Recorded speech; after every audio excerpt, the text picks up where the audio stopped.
দর্শক,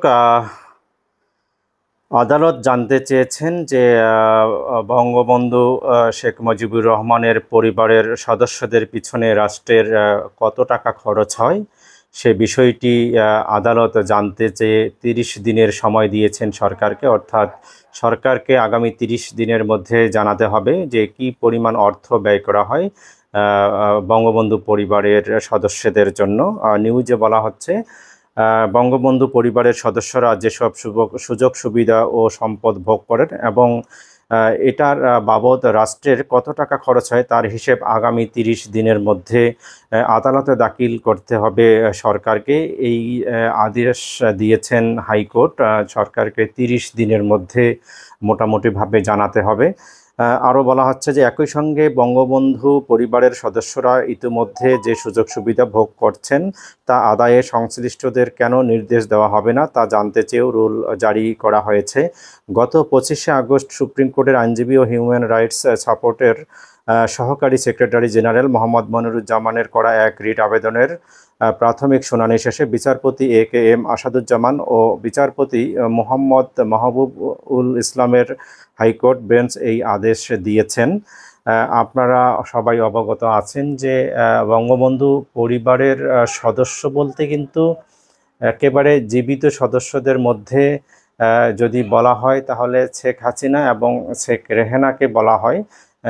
পরবর্তী প্রজন্ম যেগুলো চলে গেছে তাদের পিতামহর ওপর কিন্তু চলে গেছে। যেমন সজীব ওয়াজেদ জয় কিন্তু শেখ মুজিব পরিবারের সন্তান ওইভাবে, মানে যদি আমরা প্রচলিত নিয়ম অর্থে বলতে যাই, শেখ সজীব ওয়াজেদ জয় বা পুতুল কিংবা ববি কিংবা টিউলিপ এরা কিন্তু হচ্ছে যে ওর বাবার যে তরফ আছে অর্থাৎ শেখ ওয়াজেদ বা সিদ্দিক সাহেব তাদের পরিবারের সন্তান কিন্তু, এবং তাদের পরিবারের মানে বউ কিন্তু হচ্ছে যে শেখ হাসিনা এবং শেখ রেহানা।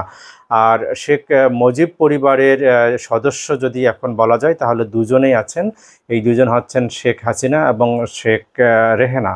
এখন শেখ রেহানা মুজিব পরিবারের সদস্য হিসেবে যে সুযোগ সুবিধা বাংলাদেশে ভোগ করেন, এরকম সুযোগ সুবিধা বাংলাদেশের প্রধানমন্ত্রী যে সুযোগ সুবিধাগুলো ভোগ করেন একই সুযোগ সুবিধা কিন্তু শেখ রেহানাও কিন্তু এতদিন ভোগ করে আসছিলেন।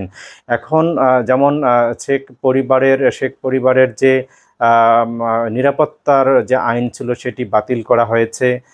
এরপর জানানোর জন্য হাইকোর্ট যে নির্দেশ দিয়েছেন সরকারকে যে এই পরিবারটির পিছনে বা সদস্যদের পিছনে যে অর্থ ব্যয় হতো প্রতি মাসে সেই অর্থের পরিমাণ কত, এবং এই অর্থগুলো মূলত শেখ হাসিনা শেখ রেহানা বাদে আর কার কার উপর খরচ হয় সেটিও অবশ্যই জানানোর একটি প্রক্রিয়া আমরা বলতেই পারি। কারণ শেখ রেহানা এবং শেখ হাসিনা বাদে কিন্তু শেখ পরিবারে কিন্তু আর কেউ নেই। ওয়াজেদ পরিবারের সদস্য কিন্তু হচ্ছে তার মেয়ে পুতুল, এমনকি তার ছেলে সজীব ওয়াজেদ জয়, তারা কিন্তু শেখ পরিবারের কিন্তু কেউ নন। কিন্তু টেনে আনা হয়েছে সবাইকে, শেখের খাতায় কিন্তু নাম লেখিয়ে কিন্তু এই যে তাদের নিরাপত্তা আইন করা হয়েছে, তাদেরকে যে বিশাল একটা বাজেট দেওয়া হয় প্রতি মাসে তাদের পরিবারের জন্য, এটি কিন্তু রাষ্ট্রের একটি সমূহ ক্ষতি, যেটি এই ক্ষতিটি কিন্তু গত 16 বছর ধরে কিন্তু হয়ে যাচ্ছে। রাষ্ট্রের এই অপূরণীয় ক্ষতিগুলো হয়তো বা কোনোভাবেই পূরণ হবার নয়, কিন্তু জাতি জানতে চায় যে এই পরিবারটির পিছনে অহেতুক কত টাকা রাষ্ট্র খরচ করে আসছিল এতদিন।